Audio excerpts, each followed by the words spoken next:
Have much truck with the media, normally. I hardly ever listen or watch, like most sensible people. I switch on specifically for something I want and switch off again, straight away after I've heard it. Click. Of course I'm aware. There are an awful lot of people who do things differently. People who have it on all the time, and there is an awful lot of it about. For my pick of the week, I got, just for the week, 4 radio sets and put them in one room. Large room. 1, 2, 3, 4. All on and 2 TVs. I'd made a note in my Welsh edition of the Radio Times. I don't know how it came to be a Welsh edition, but I did mark the programmes I especially wanted to catch. Like What's the Generation Game and On Your Farm. It's a Bargain. All the daytime viewing on the telly. Mr. Ben, a seesaw programme. Another seesaw programme called Can I Have My Ball Back? John and Gerald will sing about loyalty. Aladdin, My Son. A Book at Bedtime and Trucker's Hour. Lip reading for disc jockeys. No, that's wrong. Not true. A study of Kafka and how the blind can fry. Oh, yes, there's an awful lot of broadcasting these days. And it does seem, and for the children, hasn't Uncle Mac changed? It's 11.5 minutes now to 9 o'clock. Tony Blackburn's Junior Choice. Radio 1. Yeah, I want a bit of sympathy here, actually, because I am no longer able to play football out of doors. I'm allowed to play football indoors, but, and I've got a medical certificate to prove it as well, because every time I go on and play football, you see, I have these very strange larynx, which means that when I play football out of doors, I lose my voice. I have actually been encouraged by quite a number of producers here at Radio 1 to take part in a number of football matches. But nevertheless, it's one of those strange things, actually, and I gather a lot of people suffer from that. If you run around outside, then it affects your voice and you can't play anymore. So I'm off games. There you go, never mind. Here's a card that says, Dear Tony, please play a record for members of the Claremont... There's an awful lot of that on the Light programme and an awful lot of this on the Home Service. Do you ever feel sad? I don't just mean fed up, but really miserable and unhappy when everything seems rather grey and pointless. I think it's true to say that most of us feel like this from time to time, particularly when something's upset us at work or at home. When someone says I feel depressed, more often than not, they mean they feel generally cheesed off with things at the moment, which can cover anything from that Monday morning feeling to being fed up with your job. But is this really what we mean by depression, or is there perhaps another kind that many of us don't experience, which has more to do with hopelessness and despair than day-to-day unhappiness? Helping out is what the old Home Service is so good at handling. Advice. What to do with the piggy in your money box, best bargains in travel, a magazine for the disabled, and how to organise your own business.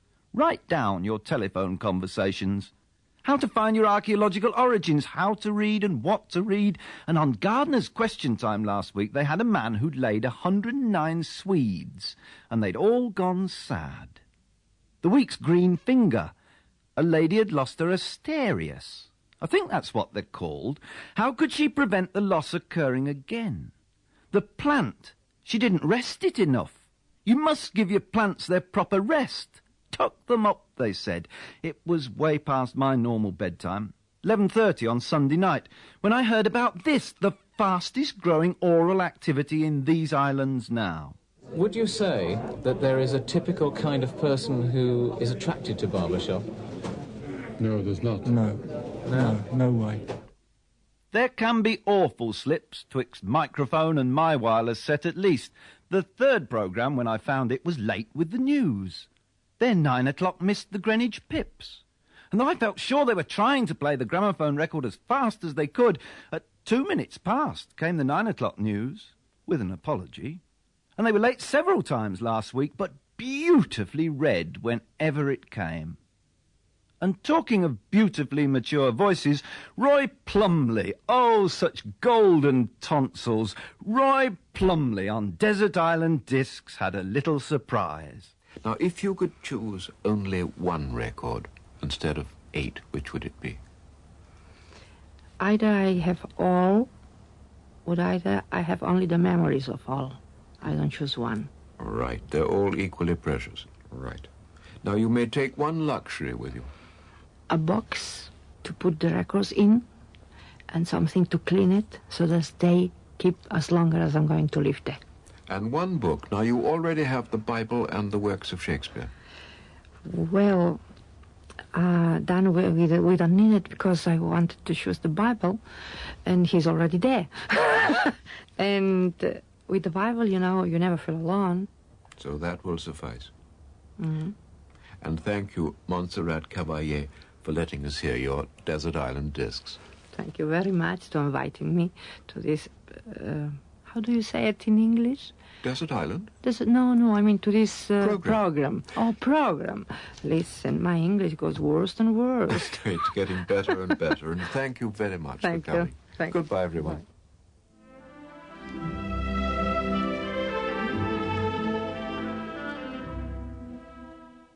Roy Plumley talking to the Spanish soprano Montserrat Caballé, who turned out to be a vegetarian. She said she wouldn't eat fish, even fish on the island. I did enjoy that, and it's nice to hear fresh people on the radio. Their voices borne aloft on the ether we used to call a medium wave, until the BBC brought in outside management consultants, little wizards who had it all changed from meters to kilohertz. Chaos. The trouble I've had with tuning this week. Humphrey Lyttelton, the jazz band leader who went to prep at Eton, he's now chairman of an amusing and anarchic panel game called I'm Sorry I Haven't a Clue on Radio 4. And one of the games last week, he said, was to conjure up an idea for a new winning British musical. Barry Cryer came up with this. This is a rather exciting venture, a new British musical. It's an underwater version of The Hunchback of Notre Dame called Ringing in the Seine. And Quasimodo is played by Raquel Welch walking backwards. And Esmeralda, the lovely gypsy girl, is played by Lionel Blair walking forwards. And there are some lovely songs. Bells are ringing for me and my ghoul. I've grown accustomed to his hump. I've got my Quasimodo working for me now. The rather lovely title song. Ringing, dark ringing in the sun.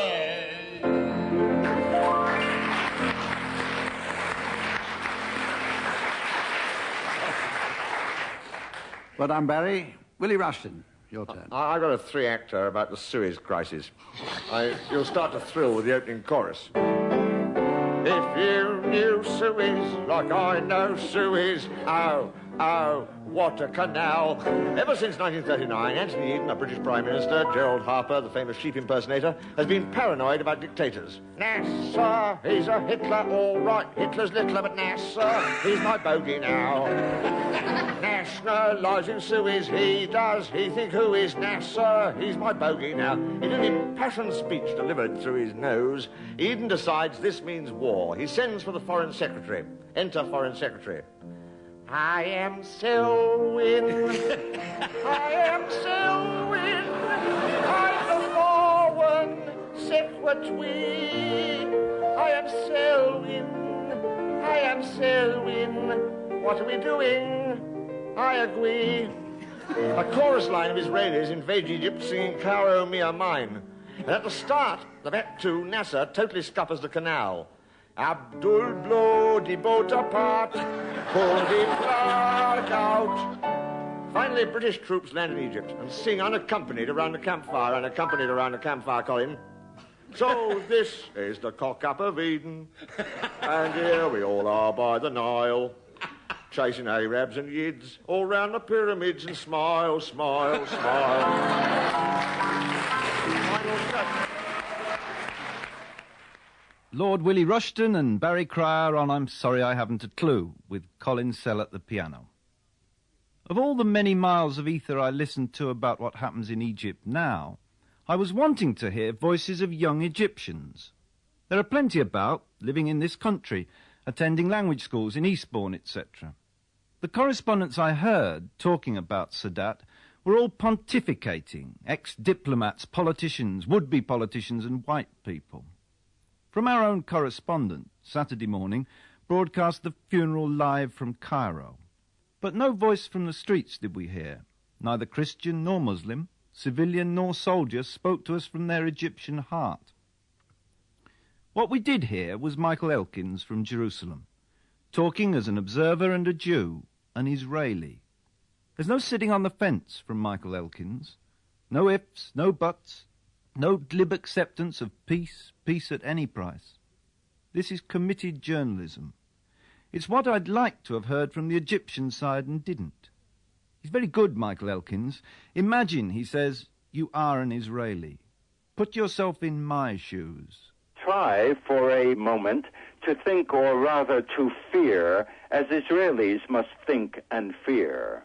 Were Sadat alive, even he alive, would you, as an Israeli, have been certain that once Sadat had gotten back all of Sinai in April 1982, he, even he, would not have found it desirable, possible, necessary to denounce the peace treaty with Israel and thus to enable Egypt to regain its rightful place as leader of the Arab world? Would you, as an Israeli, be certain now of Mubarak? I doubt it. Not certain, even of Sadat.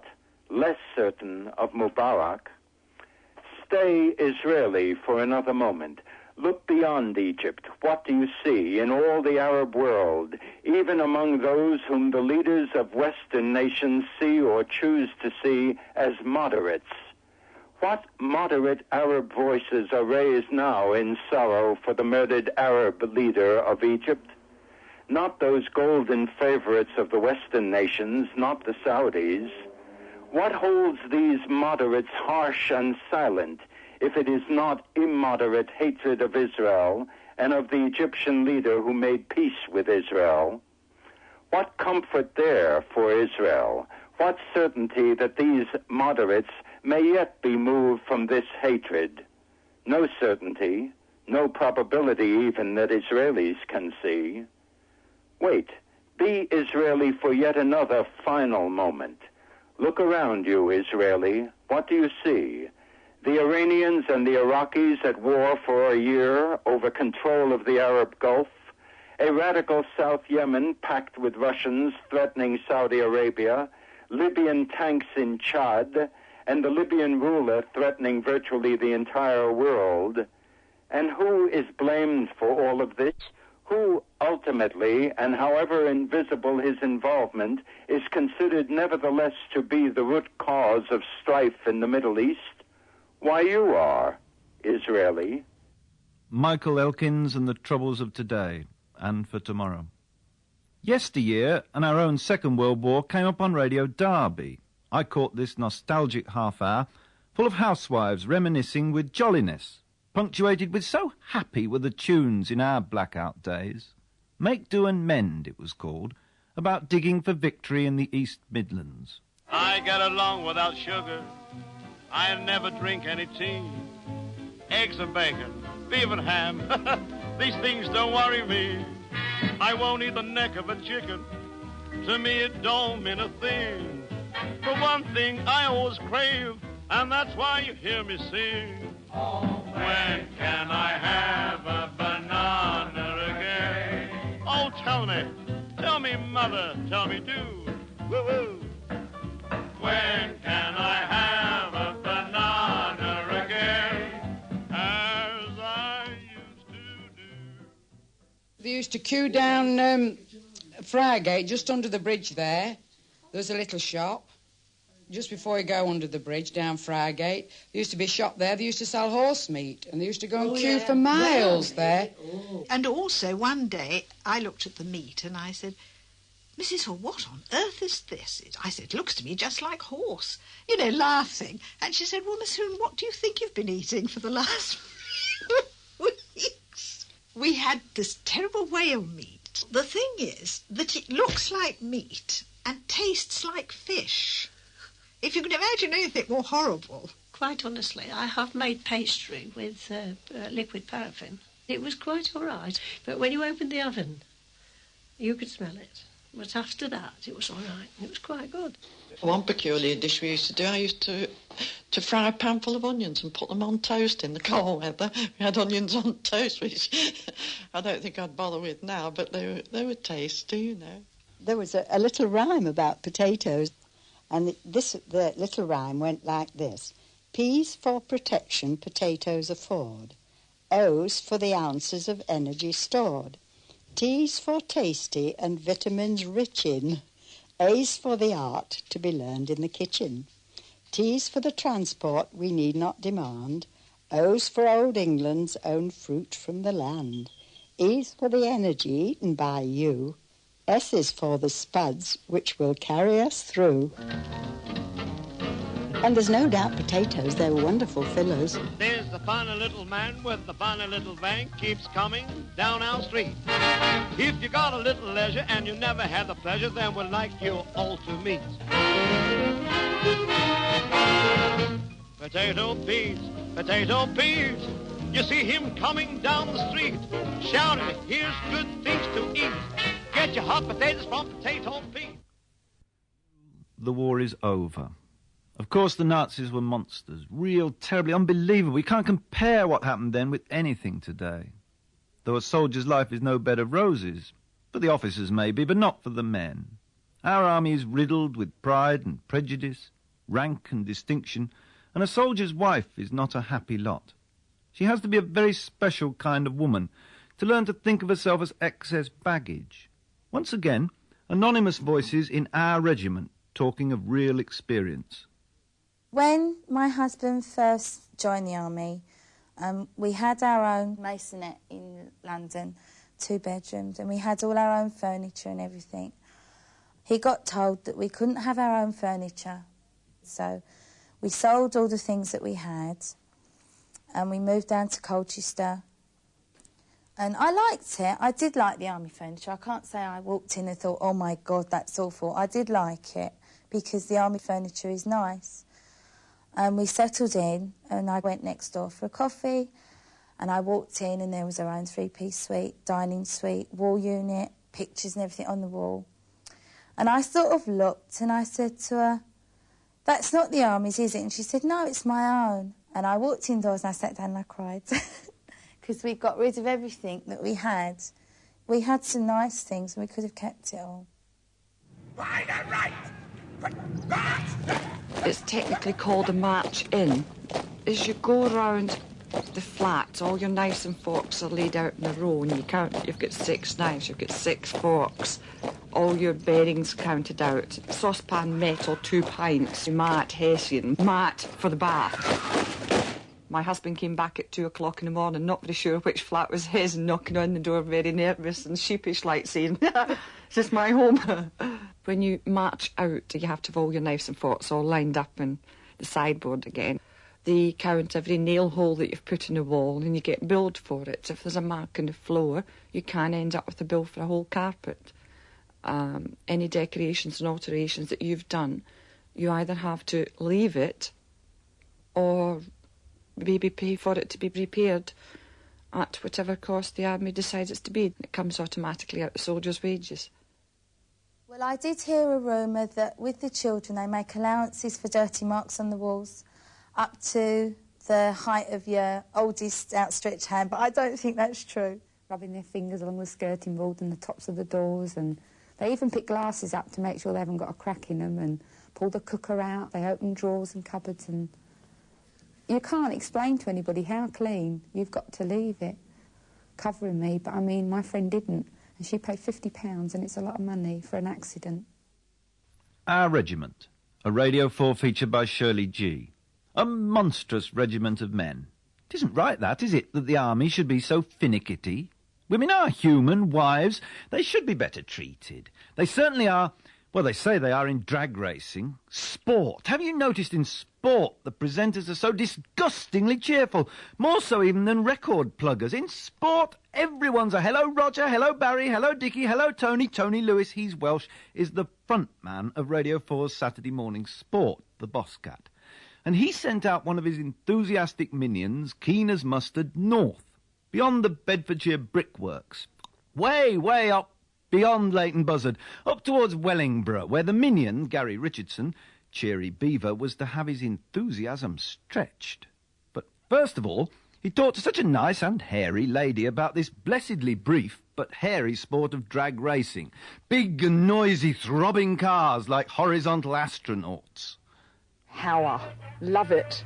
Anything to do with power I love, to be in control of something, especially something like that beastie sitting there.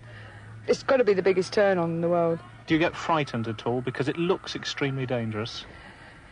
It is the safest mode of sport in the world, drag racing. That thing, I don't know, but you don't have time to get frightened. I get a bit het up, and the old adrenaline gets going before the run, and I've got about 10 cigarettes hanging out my mouth at once, but basically, you don't have time to get frightened. If you get time to be frightened, you've had the accident. It's a case of you must react. You don't have time to think. You've got to just do it. How do you get on with the men? Is there a bit of teasing and mickey-taking, this sort of thing? They used to. Since I've sort of blown most of their doors off one after the other, I don't know if they look up to me or whether they just resent me now, but I know whatever class I'm in, I've got them all sweating. What about your family? How do they feel about you racing? My mum's here, actually. She loves it. She doesn't really understand too much about it, you know, but they love it, you know. I've always sort of been a sporting sort of person, you know, with the horses and the cars and everything, so they like to see me do well. So I'm feeling slightly nervous at this moment because we're just being pushed down to the start. I'm strapped in, 2 seat belts, crash helmet on, which I hope we won't have to use, and any second the engine will be started. This is the moment now where there's absolutely no going back because we're coming onto the starting grid and we'll warm our wheels up for maximum speed, and away in front of me the Santa Pod strip stretches out for a mile, and we are going to race for a quarter of a mile, and it'll take us around 11 seconds. Our wheels are being warmed up, and any second now we'll go forward, and I'm being thrown back into the seat as we're being warmed up. The strip lit up in front of me, a white light down the middle, and around 15,000 people to watch us in this race. We're going forward now, right onto the white line, waiting for a green light, and it really is extremely tense. The yellow light is flashing, and any second now we will go forward. Engine revving to the maximum. We've got our yellow light, and we've got our green, and we are away at a tremendous speed, and this is quite amazing. We're in the lead at the moment, whizzing along, I would think, at about 90 miles an hour, 100 miles an hour, and this is absolutely incredible, and we brake now, and we've covered our distance in about 11 seconds, and really that was quite incredible. I was thrown back into the seat, pleased that I had my seatbelt on, and that was an amazing run. Now to something completely different, as Margaret Howard would say. She will be back next week, refreshed. Rock On. That's a programme I found myself listening to, an interview with singers, the noted crooners of the day called Bad Manners. And you may think these lads are crooning buffoons. Well, they are.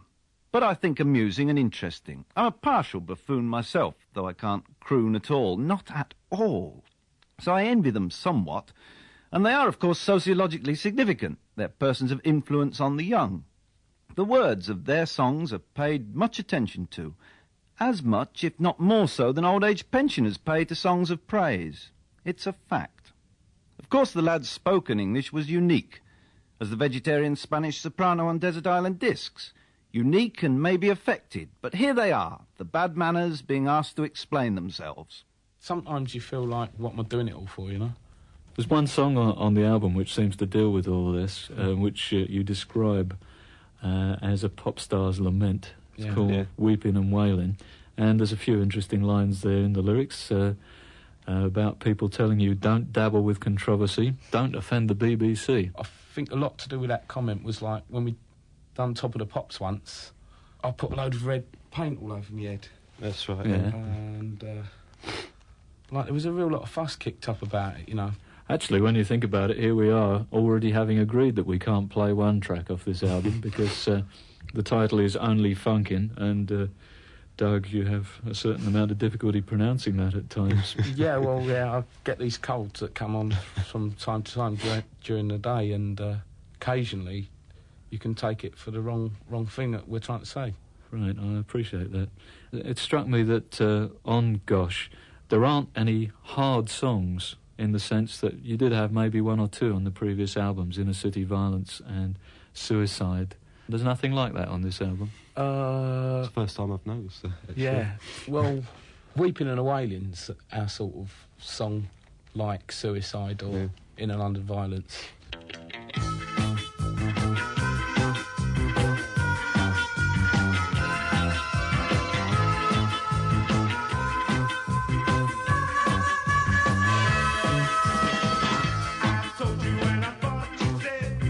Oh, let's not have any more weeping and wailing. Bad Manners included Louis Alfonso and Doug Trendle talking to Phil Sutcliffe in Rock On, which also featured a band called Riot, and there were bands called Dead Cities, The Exploited, Discharge, Angels of Death, Nasty as a Boil, every man jack of 'em. The DJ then played this record done by performers of a totally different social class, but with the same effect, to rock the institutions of authority, put shaky ground beneath us all. It's very funny, though. I'd heard it before from Not the 9 o'clock News. In this sketch, Constable Savage is asked by his superior officer to explain his copper's jottings. Come in, shut the door. Now then, Savage, I want to talk to you about some charges that you've been bringing lately. I think that perhaps you're being a little overzealous. Which charge did you mean, then, sir? Well, for instance, this one. Loitering with intent to use a pedestrian crossing. Savage, maybe you're not aware of this, but it is not illegal to use a pedestrian crossing. Neither is smelling of foreign food an offence. You sure, sir? Also, there is no law against urinating in a public convenience or coughing without due care and attention. If you say so, sir. Yes, I do say so, Savage. Didn't they teach you anything at training school? Oh, sorry, sir. Some of these cases are just plain stupid. Looking at me in a funny way. Is this some kind of joke, Savage? No, sir. And we have some more here. Walking on the cracks in the pavement. Walking in a loud shirt in a built-up area during the hours of darkness. And walking around with an offensive wife. In short, Savage, in the space of 1 month, you have brought 117 ridiculous, trumped-up and ludicrous charges. Yes, sir. Against the same man, Yes, sir. a Mr. Winston Kodogo of 55 Mercer Road. Yes, sir. Sit down, Savage. Yes, sir. Savage, why do you keep arresting this man? He's a villain, sir. A villain? And a jailbird, sir. I know he's a jailbird, Savage. He's down in the cells now. We're holding him on a charge of possession of curly black hair and thick lips.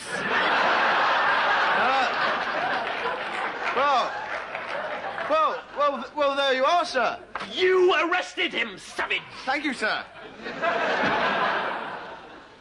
Savage, would I be correct in assuming that Mr. Kodogo is a coloured gentleman? Well, I can't say I've ever noticed, sir. Mrs. Thatcher made an appearance again this week, and no, I'm not going to play you the tapes from Blackpool, but Melanie Phillips of The Guardian ended her newsstand with a flexi disc that had come attached to a periodical. I think it was City Limits magazine. A tenuous link, I thought, but there we are. The plastic disc played a smuggled fragment of tape from when Mrs. T was leader of the opposition, and she had coaching lessons in how to speak effectively from elocution master Gordon Rees, whose coaxing voice is heard in the background. Don't get excited, it's only a fragment.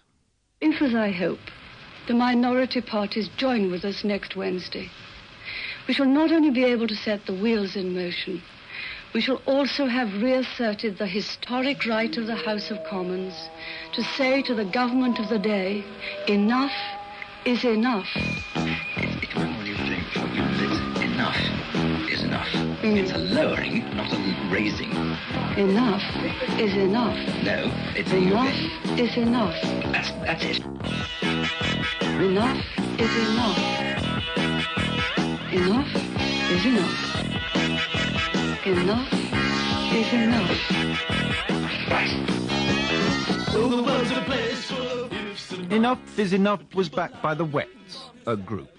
Now, I've heard Ken Dodd has been a great supporter of Our Lady in Blue, but how he gets away with this, I'm going to play you next. Goodness, I don't know. It is comedy, but ancient as Tweed Knickers and Charlie's Aunt from Brazil, Where the Nuts Come From, and Donald McGill postcards and Mother Goose pantomime with Bernard Manning.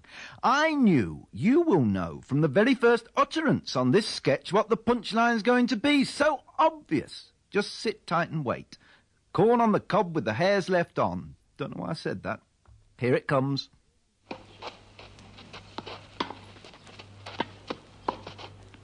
Hello, Vicar. I didn't know you were a tennis fan. Would you like a drink of orange? Deuce. How kind.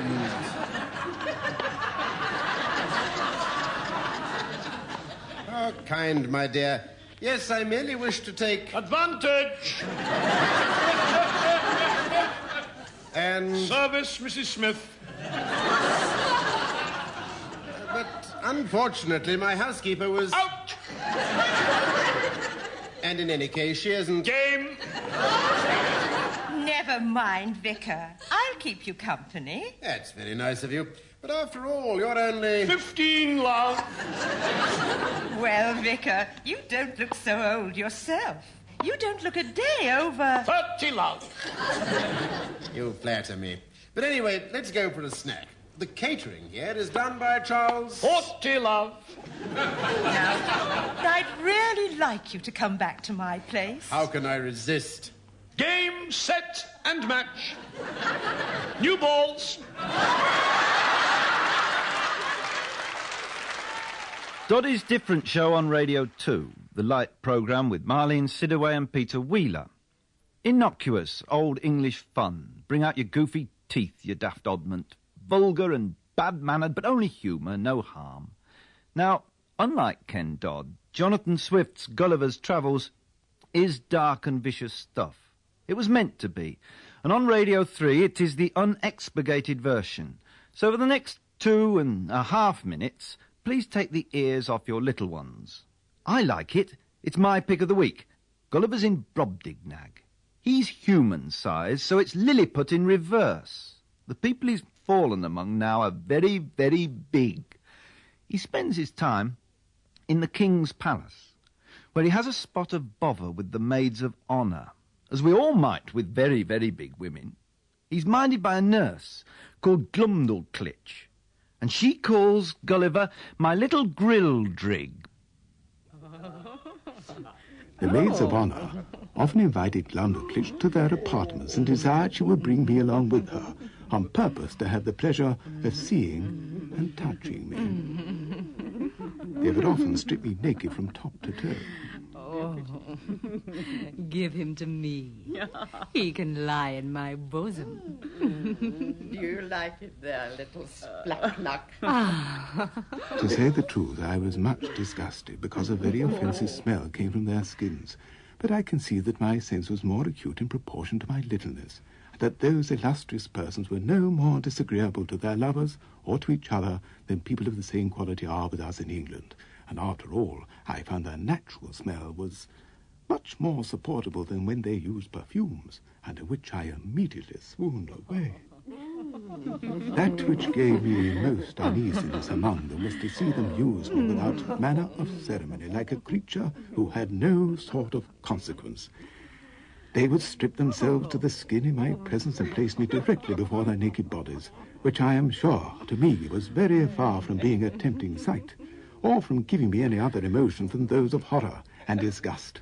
Their skins appeared so coarse and uneven, so variously coloured when I saw them near, with a mould here and there as broad as a trencher, and hairs hanging from it thicker than pack-threads, to say nothing further concerning the rest of their persons.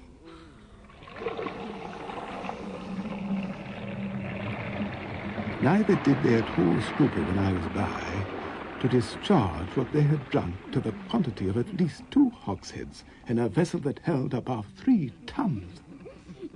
Now, little grill drink, I'm going to give you a ride. Yeah, that's right. Now hold on tight. Bounce, bounce, bounce, Bounce. And there were many other tricks they played with me, wherein you will excuse me for not being over particular. And if that's not vicious, you wait till we get to episode 4 in a couple of weeks. OK, you can put the ears back on the children now. Frank Findlay was Gulliver, and the adaptation was by Michael Bakewell. That's the first piece I've picked from Radio 3, and I listened to it specially in London. I found it tediously difficult to get Radio 3 at night in my Nottingham house, on any of my 4 radio sets. It was as if at night there's an Anglo-Continental lobby deliberately interfering with culture. I could get Radio 4 clear enough, and religion. Gerald Priestland is engaged on a mammoth progress through the forest of religion. This week it was sin. I remember Gerald Priestland wrote the most marvellous book that's ever been written about fish and chips. It was printed on beautiful paper, but that was before his appointment as religious affairs correspondent. This week in his Priestland's Progress, Part 4, he was trying to clear the undergrowth a bit, figure out what sin is for Christians. He couldn't cope with the idea of sin he'd been taught at school. Other people have the same trouble, and had a nervous breakdown. On a psychiatrist's couch, he came to recognise forgiveness. And for this programme, he tried to relate his experiences to the doctrine of the Church. Early in the history of the Church, it was recognised very sensibly that there were degrees of sin.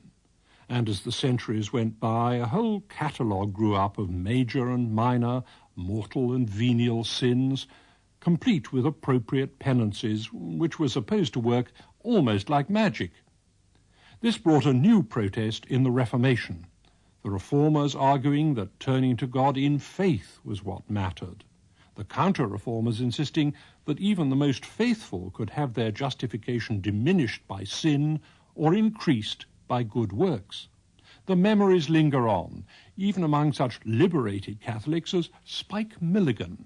I felt all the time sin, thinking about women, all this and if I play with myself, that's terrible, Things natural are occurring to me physically, and I felt reviled by all my natural instincts, which was wrong. If I'd have had a little bit a broader spectrum of tolerance, I needed some help like that. Church doesn't do that, does it? It suppresses you lock, stock and barrel, and it's very sad. Except suddenly I met a Jesuit priest in Rangoon, and I was desperate. My mother and father, being Catholics, wouldn't talk about sex at all, and I was starting to notice pretty girls. And I said, "Do you think about women?" He said, "All the time." And it broke like a shattered glass. I thought, "Oh, wonderful." I thought, well, good, I can be a normal sinner. I can have a good swear now and then, get angry, kick the cat, tell people to bugger off, and without saying, "Oh, I've sworn." That's all right. It's all right. I'm allowed to. I was angry. It's allowable. I will say to the priest, "Look, I said bugger off 3 times last night." He said, "All right, that's all right. My son just go and say 3 Hail Marys." It's all over. Fine. I go to the doctor. 3 tablets after meals, you'll be all right. So I felt good. I felt like a human being now. Which accounts for a lot. I've been in trouble myself and accused of antinomianism, which is a disapproving church word for moral anarchism, because I once suggested that Jesus himself actually preferred the company of sinners to that of the righteous. And that suggested to some people that he might actually have been guilty of sin himself. Interesting, because how could he have been fully human, as we are told, and not have slipped a bit sometimes? Priestland's Progress, Gilt-Edged Religion on Radio 4. He's a plain and square nice man, Gerald Priestland, not at all holier-than-thou like Malcolm Muggeridge, and he proved it, well, for me, in another programme, Yours Faithfully, where he answered the many listeners who've written in to criticise him. He began with a little, almost advert, modestly done, I thought. Letters of comment have been rolling in about the series Priestland's Progress. I'm glad to say many of them are appreciative and constructive. To those who say they would like to ponder the programme at a more relaxed pace, may I suggest the weekly summaries in The Listener and the expanded book of the series, which will be coming out in mid-November, followed by cassettes. There have also been communications from some of the less conventional churches, most of which insist that they are the one true church as founded by the apostles, among which I shall always cherish the Church of the Seven Thunders, whose theology appears to be based on the discovery that the 3 frogs issuing from the mouths of the beasts in Revelation represent the heretical doctrine of the Trinity. Once you've realized that, it seems, everything looks quite different. Then there's the gentleman who has proved, to his own satisfaction anyway, that only St. John's Gospel is really Christian, and the other 3 are virtually pagan. 2 themes, however, keep recurring among my letters. One is, why don't you just affirm the simple truths of the Bible? The first thing I have to say about the Bible is that we wouldn't have the Christian faith in any form without it. As Mr. Roy Plumley acknowledges, there has to be one on every desert island. And to those who find its truth simple, I would say, God bless you and keep right on. You certainly don't need me. For I do not find it simple, nor do most of those I've interviewed who have spent a lifetime studying it. You may call us a bunch of fouled-up intellectuals who will never enter God's kingdom because we arrogantly refuse to become as little children, but I think we have to take a chance on that. If God has given one an inquiring mind, I think he intends one to use it, though goodness knows life would be a lot easier without it. Gerald Priestland, on yours faithfully. Since we've had this honest-to-God piece to end my pick of the week, I thought, what about a nice Nunc Dimittis to go out on? Beautifully done from Chester Cathedral in choral evensong. But then I found if I wanted a choir boy, it would cost me £8.40 each. And there are how many? 30 of them in the stalls, all those contracts. You add that lot up and, well, goodness me, choir boys have priced themselves out of this programme, at least until the licence fee goes up. So if I can't have my Nunc Dimittis from the 3rd programme, I thought, sod ya, how about a bit of this from the light?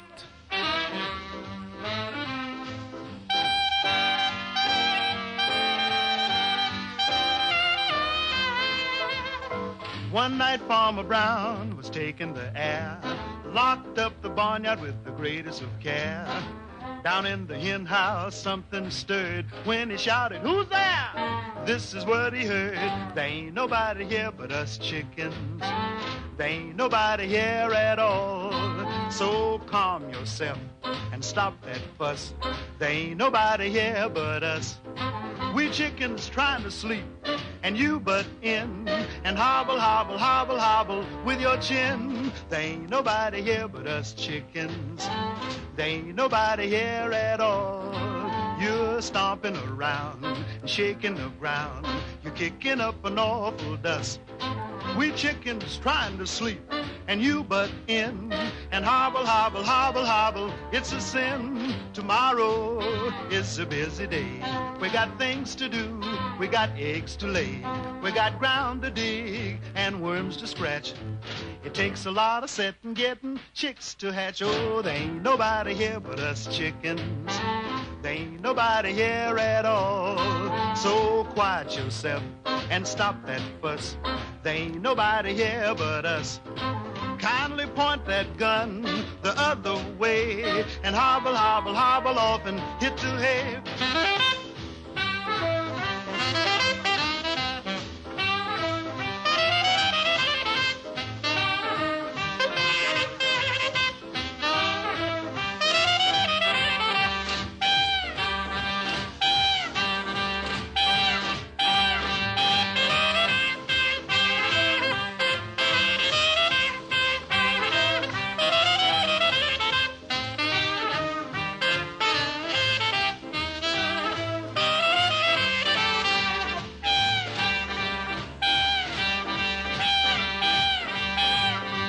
Tomorrow is a busy day. We got things to do.